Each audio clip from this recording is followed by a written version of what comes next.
সন্ধ্যায় বিএনপি জামায়াতকে বৈঠকের আমন্ত্রণ প্রধান উপদেষ্টার। বিএনপির যোগ দেওয়ার বিষয়টি পরে জানানো হবে বললেন সালাউদ্দিন।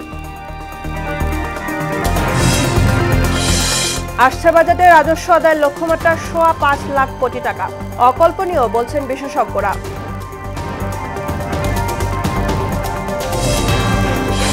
চাংখারপুলের হত্যা মামলায় সাবেক ডিএমপি কমিশনার সহ ৮ পুলিশ সদস্যের বিরুদ্ধে চার্জ গঠন রবিবার, এরপর আনুষ্ঠানিক বিচার শুরু। এবং কোরবানির ঈদকে ঘিরে ময়মনসিংহে প্রস্তুত ২.৫ লাখ পশু, শেষ মুহূর্তের পরিচর্যায় খামারিরা। ছুরি চাপাতি তৈরির কাজে ব্যস্ত কুষ্টিয়ার কামারপাড়া।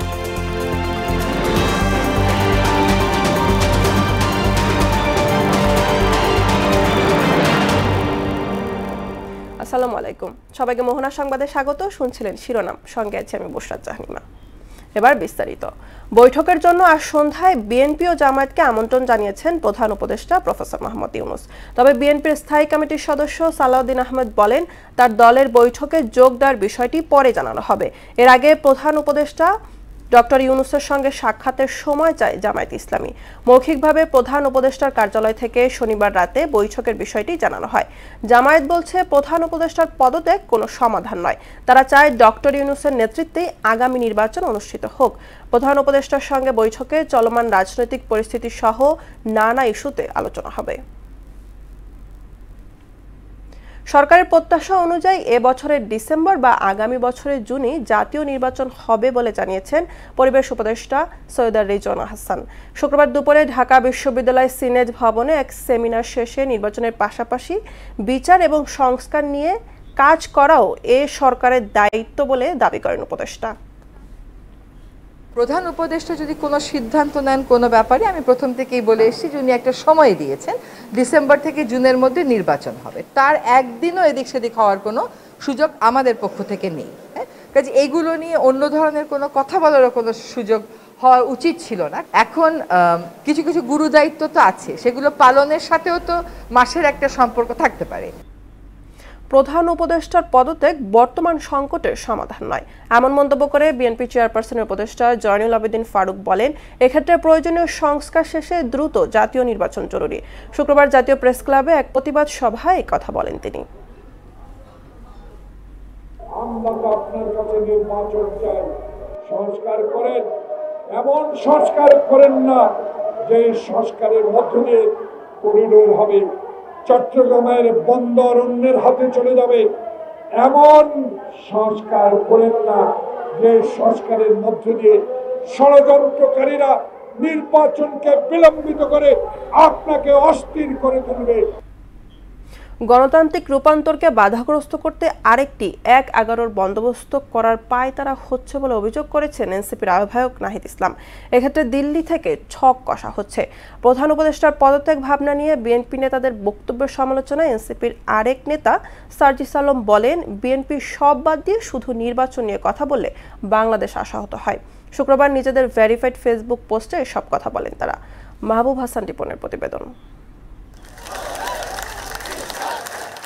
হঠাৎ করে উত্তপ্ত রাজনৈতিক অঙ্গন। বৃহস্পতিবার রাতে অধ্যাপক মোহাম্মদ ইউনূসের সঙ্গে সাক্ষাৎ শেষে জাতীয় নাগরিক পার্টির আহ্বায়ক নাহিদ ইসলাম গণমাধ্যমে জানান, প্রধান উপদেষ্টা পদত্যাগের বিষয়ে ভাবছেন। তারপর থেকে রাজনীতিতে নানা আলোচনা।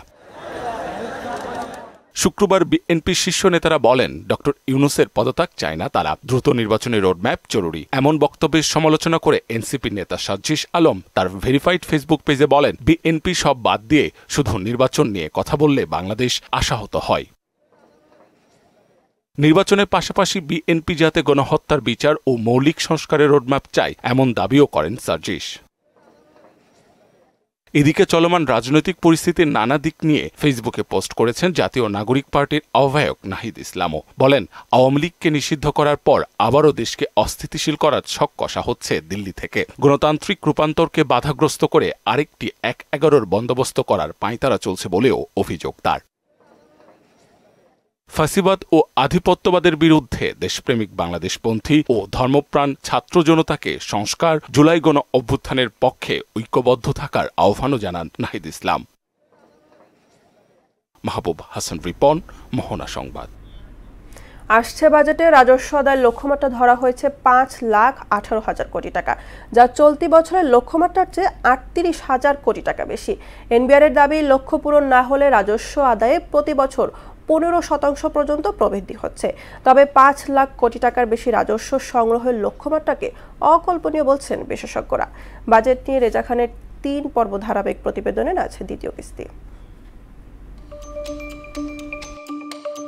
গেল অর্থ বছরের তুলনায় আগামী বাজেটের আকার কিছুটা ছোট হলেও রাজস্ব বোর্ডকে দেয়া হচ্ছে বাড়তি লক্ষ্যমাত্রা। আগামী অর্থ বছরে রাজস্ব লক্ষ্যমাত্রা ধরা হয়েছে 5,18,000 কোটি টাকা। চলতি বছর এর পরিমাণ 4,80,000 কোটি টাকা, অর্থাৎ আসছে বাজেটে রাজস্ব লক্ষ্যমাত্রা 38,000 কোটি টাকা বেশি। যদিও এনবিআর এর পক্ষ থেকে লক্ষ্যমাত্রা 5 লাখ কোটি টাকার মধ্যে রাখার প্রস্তাব ছিল। বাজেটে বাণিজ্য ও শিল্প খাত বাঁচিয়ে করনীতি প্রণয়নের তাগিদ দিয়েছেন ব্যবসায়ীরা। পরামর্শ দিয়েছেন নতুন করারোপ না করে আওতা বাড়ানোর। ট্যাক্স বাড়িয়ে আসলে কালেকশন করাটা চাপের মধ্যে পড়বে সব ব্যবসায়ীরা, বাট অনেকে যারা ট্যাক্স দেয় না তাদেরকে ট্যাক্সের আওতায় এনে এই নেটটাকে বাড়ানো। সরকারের রেভিনিউ বাড়ুক, এটা আমরা শিল্প মালিকরাও চাই। এমন পলিসি, এমন প্রসিডিওর যদি ফিক্স করেন যেখানে শিল্পই বাঁচবে না, সেক্ষেত্রে আলটিমেটলি এটা সাস্টেইনেবল না। লক্ষ্যমাত্রা পূরণ না হলেও প্রতি বছর রাজস্ব আদায়ে 15% পর্যন্ত প্রবৃদ্ধি হচ্ছে, এমন দাবি করে এনবিআর বলছে আগামী বাজেটে মৌলিক পরিবর্তনের অংশ হিসেবে বাণিজ্য সুবিধা অনেকটাই বাড়ানো হয়েছে। কাস্টমসের ক্ষেত্রে ইতিমধ্যে আমাদের কিছু ক্ষেত্রে আমরা যে মৌলিক চেঞ্জগুলো আমরা আনার চেষ্টা করি সেটা হলো ট্রেড ফ্যাসিলিটেশন। প্রতি বছর প্রায় 14-15% করে আমাদের প্রবৃদ্ধি হয়েছে। বাংলাদেশের আর কোনো সেক্টরে কিন্তু এই পরিমাণ প্রবৃদ্ধি হয়নি। গড়ে প্রতি বছর রাজস্ব সংগ্রহ কম বেশি 4 লাখ কোটি টাকার মতো। তাই লক্ষ্যমাত্রা 5 লাখ কোটি টাকা ছাড়ালে পূরণ দুরূহ হবে বলে মনে করেন অর্থনীতিবিদরা। ইভেন 5 লক্ষ কোটি টাকার রাজস্ব আদায় করা এটাও খুব চ্যালেঞ্জিং, কারণ আমরা এই পর্যন্ত যা করতে পেরেছি 4 লক্ষ হাজার কোটি টাকা বা তার আশেপাশে। 5 লক্ষ হাজার কোটি টাকাতে উঠানো, সেটার জন্য অনেক পদক্ষেপ লাগবে। গরিব জনগোষ্ঠীকে পরোক্ষ করের বোঝা থেকে রেহাই দিতে প্রত্যক্ষ কর আদায়ে মনোযোগী হওয়ার পরামর্শ দিয়েছেন তিনি। করের বোঝাটা দরিদ্র মানুষের উপরে অতিরিক্ত না হয়, স্ট্রাকচারটাকে চেঞ্জ করে ডাইরেক্ট ট্যাক্সেশনের দিকে যেতে হবে। রেজা খান, মোহনা সংবাদ, ঢাকা। রাজধানীর চাংখারপুলে 6 জনকে হত্যার মামলায় সাবেক ডিএমপি কমিশনার হাবিবুর রহমান সহ 8 পুলিশ সদস্যের বিরুদ্ধে আন্তর্জাতিক অপরাধ ট্রাইব্যুনালে আনুষ্ঠানিক চার্জ দেওয়া হবে রবিবার। জুলাই আন্দোলনে মানবতা বিরোধী অপরাধের এটি প্রথম কোনো মামলার চার্জ দাখিল। এরপর শুরু হবে আনুষ্ঠানিক বিচার। এর আগে গত 21 এপ্রিল এই মামলার তদন্ত প্রতিবেদন চিফ প্রসিকিউটরের কাছে জমা দেয় ট্রাইব্যুনালের তদন্ত সংস্থা। 8 আসামির মধ্যে 4 জন পলাতক রয়েছেন। কোরবানির ঈদকে ঘিরে ময়মনসিংহে প্রস্তুত 2.5 লাখ পশু। লাভের আশায় শেষ মুহূর্তে পশু পরিচর্যায় ব্যস্ত খামারিরা। চোরাই পথে ভারতীয় পশুর আমদানি ঠেকাতে সরকারি উদ্যোগের দাবি তাদের। ক্ষতিকর ইনজেকশন ও ট্যাবলেটের ব্যবহার রোধে তদারকি বাড়িয়েছে প্রাণী সম্পদ অধিদপ্তর। রুবায়েত বাপ্পির প্রতিবেদন, জানাচ্ছেন আফরিন পাপি। ঈদকে সামনে রেখে পশুপালনে ব্যস্ত সময় পার করছেন ময়মনসিংহের খামারিরা। ক্ষতিকর ইনজেকশন ও ট্যাবলেট ব্যবহার না করে দেশীয় পদ্ধতিতে গরু মোটা তাজাকরণ করছেন খামারিরা। চোরাই পথে পশুর আমদানি ঠেকাতে সরকারি নজরদারি বাড়ানোর প্রত্যাশা খামারিদের। এদিকে স্বাস্থ্যসম্মত পশু পেতে সরকারি উদ্যোগ গ্রহণের আহ্বান ভোক্তাদের। আমরা দেশি খাবার খাওয়াই, আমগর কোনো ভেজাল নেই। বাইরে থেকে গরু যদি কম আসে, মানে চাহিদার থেকে বেশি গরু যদি ঢুকে, শহরে হোক, ঢাকা শহরে হোক, ময়মনসিংহে হোক, তখন আমাদের টার্গেটটা আসলে পূরণ হয় না, আমাদের ক্ষতির মুখে পড়তে হয়। সরকারের উচিত এগুলা এই স্বাস্থ্যসম্মত গরুগুলোকে মনিটরিং করা উচিত এবং এই মনিটরিং এর মাধ্যমে তারপর বাজারে ওঠানো উচিত। জেলার চাহিদা মিটিয়ে অতিরিক্ত পশু অন্য জেলায় বিক্রির আশা প্রাণী সম্পদ বিভাগের। কোরবানিযোগ্য গবাদি পশু 2,50,000 কিছু করে, সেই মতো আমাদের ময়মনসিংহ জেলা প্রায় 58,000 গবাদি পশু অতিরিক্ত আছে, যেটা আমাদের পার্শ্ববর্তী বিভিন্ন জেলা বিভিন্ন ব্যবসায়ীদের মাধ্যমে ছড়িয়ে ছিটিয়ে যাবে এবং তাদের ওই জেলাগুলোর চাহিদা পূরণ করবে। আরেকটা জিনিস হলো যে আপনার মোটা তাজাকরণে আপনার যে জিনিসটা আমাদের খামারিরা এবং সাধারণ মানুষ যেটা মনে করে যে স্টেরয়েড ড্রাগ, আপনারা জানেন যে স্টেরয়েড ড্রাগটা কিন্তু এখন ব্যান্ড হয়ে গেছে, সেটা ব্যবহার করার কোনো সুযোগই নেই। এবার গরু, মহিষ, ছাগল, ভেড়া সহ মোট 1,92,889টি পশুর চাহিদার বিপরীতে জেলায় 2,50,988টি পশু প্রস্তুত রয়েছে। আফরিন পপি, মোহনা সংবাদ। এ বিষয়ে জানাতে ময়মনসিংহ থেকে যুক্ত হচ্ছেন সহকর্মী রুবায়েত বাপ্পি। বাপ্পি, ময়মনসিংহে কোরবানির হাটে পশু বিক্রির জন্য খামারিদের শেষ মুহূর্তের প্রস্তুতি এখন কেমন চলছে জানাবেন।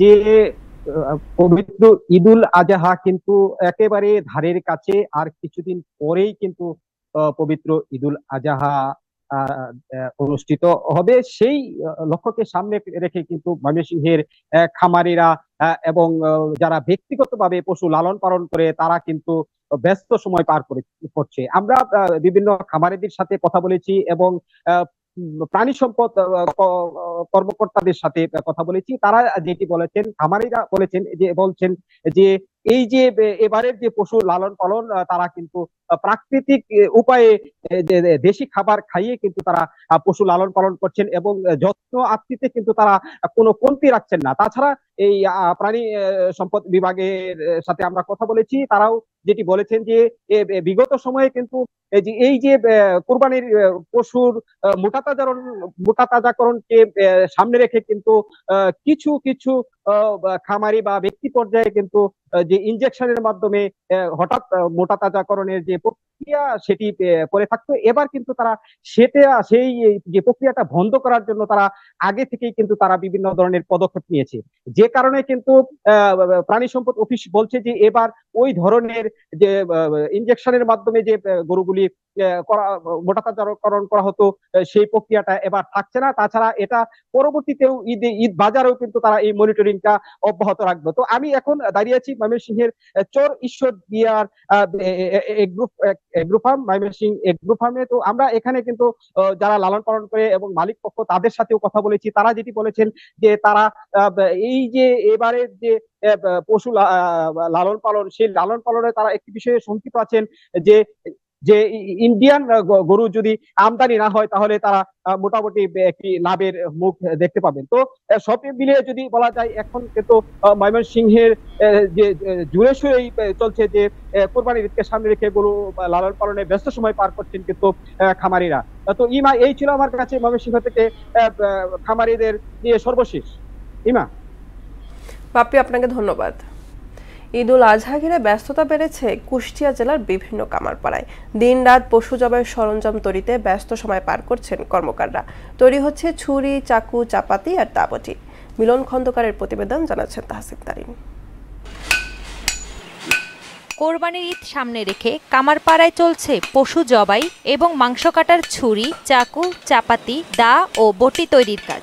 আর এতে টুংটাং শব্দে মুখর হয়ে উঠেছে কামারবাড়ি এলাকা। সকাল থেকে গভীর রাত পর্যন্ত কাজ করছেন কর্মকাররা। কয়লার আগুনে পুড়ে হাতুড়ির আঘাতে কাঁচা লোহা থেকে তৈরি হচ্ছে কোরবানির বিভিন্ন সরঞ্জাম।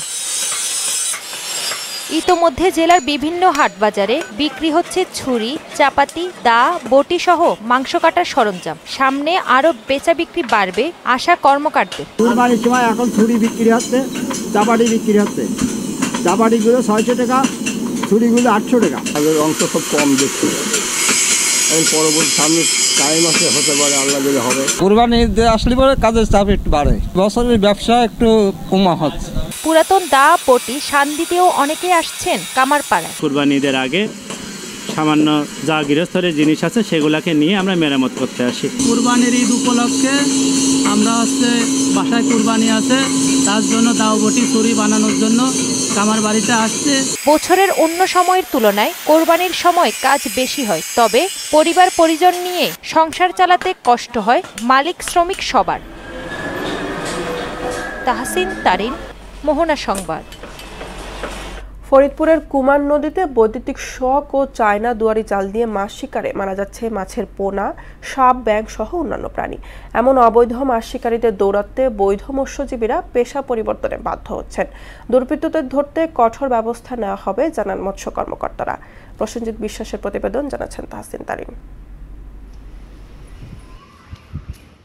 ফরিদপুরে সালথা, নগরকান্দা, কুমার নদীতে বৈদ্যুতিক তারযুক্ত বিশেষ ধরনের জালি ও চায়না দুয়ারি দিয়ে চলছে মাছ শিকার। তাতে শুধু মাছই না, মরছে নদীতে থাকা পোনা, কীটপতঙ্গ, সাপ, ব্যাঙও। রাতের অন্ধকারে নিষিদ্ধ অভয়াশ্রমগুলোতে মাছ শিকারে নামছে তারা। এতে নিরাপদে ডিম দিয়ে মাছের প্রজনন বৃদ্ধি ব্যাহত হচ্ছে।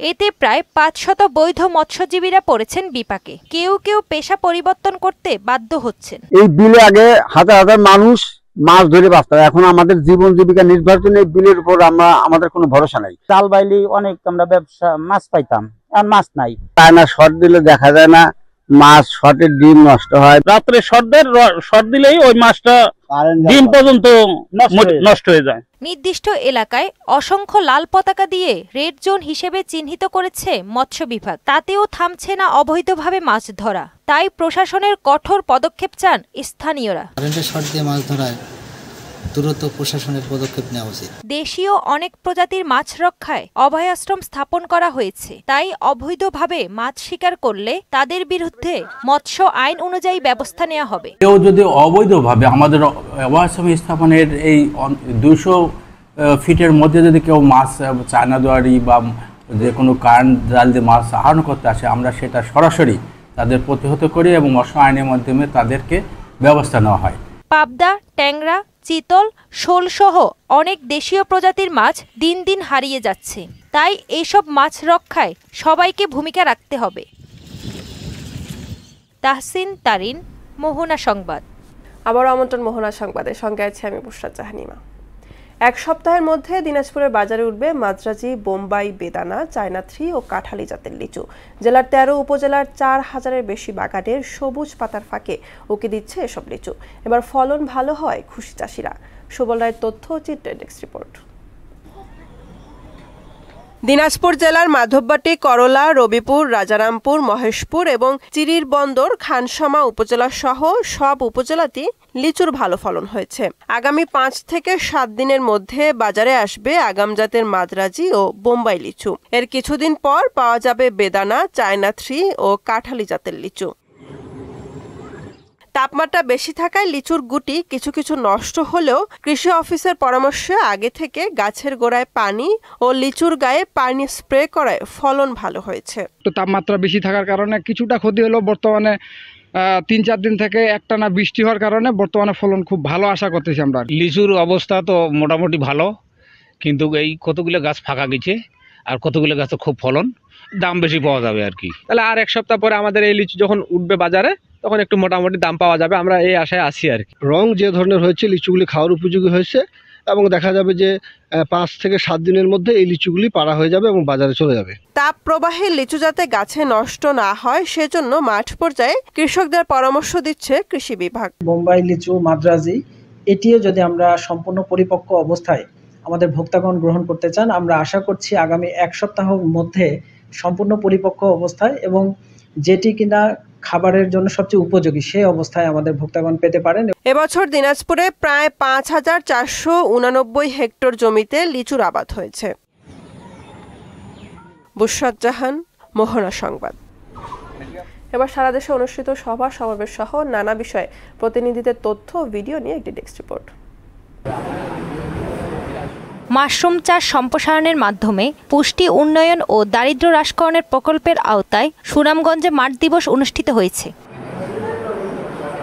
নওগাঁর মান্দা উপজেলার আন্দাসুরা বিলের জমিতে লিজ গ্রহীতা অবৈধভাবে পুকুর খননের প্রতিবাদে মানববন্ধন করেছেন স্থানীয় মৎস্যজীবী ও এলাকাবাসী। পাবনার ঈশ্বরদীতে গৃহবধূকে বেধড়ক মারধরের প্রতিবাদে ও ন্যায্য অধিকার আদায়ের দাবিতে সংবাদ সম্মেলন করেছে ভুক্তভোগী নারী। কিশোরগঞ্জের ভৈরবে ট্রাক চালক সজীব হত্যার প্রতিবাদে বিক্ষোভ সমাবেশ অনুষ্ঠিত হয়েছে। গাজীপুরের কালিয়াকৈরে কালামপুর এলাকায় মাদ্রাসাতুর রশিদ আল আমিয়া কালামপুরের বৃত্তিপ্রাপ্ত শিক্ষার্থীদের পুরস্কার বিতরণ অনুষ্ঠান অনুষ্ঠিত হয়েছে। পটুয়াখালীর কলাপাড়ায় নানা আয়োজনে উদযাপিত হয়েছে রাখাইনদের গুরু দক্ষিণা উৎসব। উপজেলার বালিয়াতলী ইউনিয়নের তুলতলি গ্রামে বৌদ্ধবিহারে এই উৎসব শুরু হয়।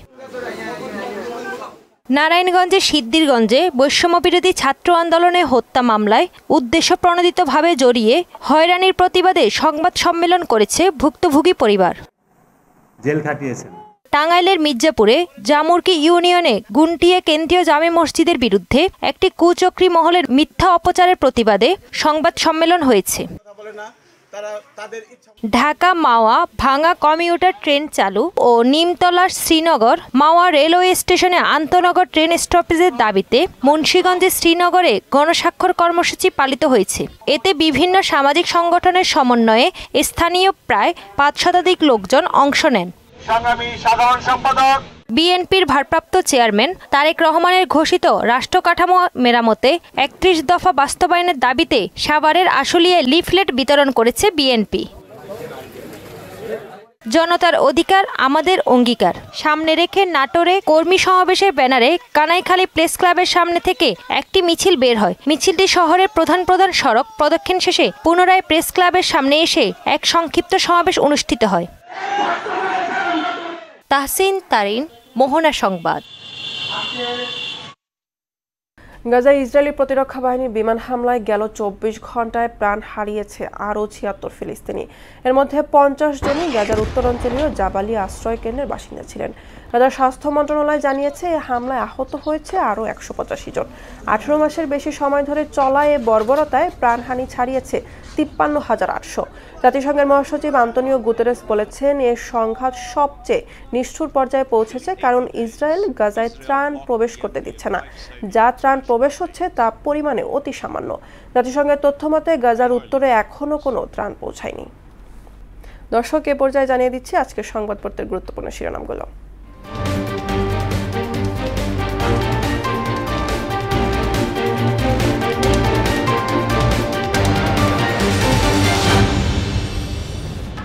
প্রথম আলো শিরোনাম করেছে সব দল চায় প্রধান উপদেষ্টা দায়িত্বে থেকে নির্বাচন দিন।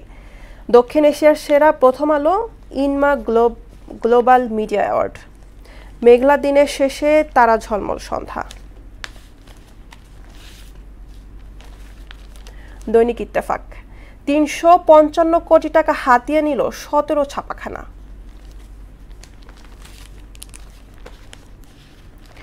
সমকাল ডক্টর ইউনূস থাকুক, তবে ভোট ডিসেম্বরেই চায় বিএনপি। বিভিন্ন দল নিজেদের মতো তৎপর, উপদেষ্টারা চুপ। ধান চাষে আশা জাগাচ্ছে এডব্লিউডি সেচ পদ্ধতি। বাংলাদেশ প্রতিদিন কি হবে কালকের পর, আজ প্রধান উপদেষ্টার সঙ্গে বিএনপি জামায়াতের জরুরি বৈঠক। অঘোষিত যুদ্ধের মুখে ব্যবসায়ীরা হচ্ছেন হয়রানির শিকার, ব্যাংক অ্যাকাউন্ট জব্দ বড় ব্যবসায়ীদের।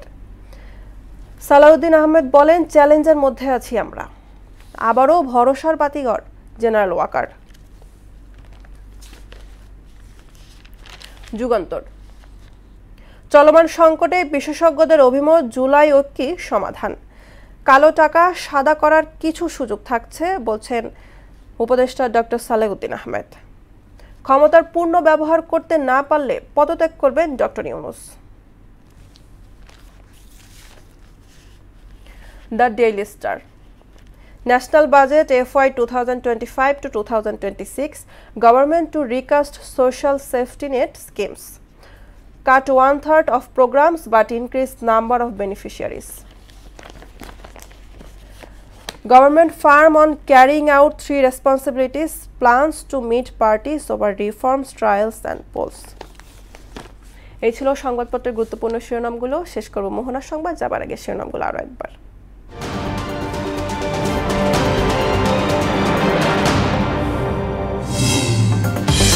সন্ধ্যায় বিএনপি জামায়াতকে বৈঠকের আমন্ত্রণ প্রধান উপদেষ্টার। বিএনপির যোগ দেওয়ার বিষয়টি পরে জানানো হবে বললেন সালাউদ্দিন। আসছে বাজেটে রাজস্ব আদায়ের লক্ষ্যমাত্রা 5.25 লাখ কোটি টাকা, অকল্পনীয় বলছেন বিশেষজ্ঞরা।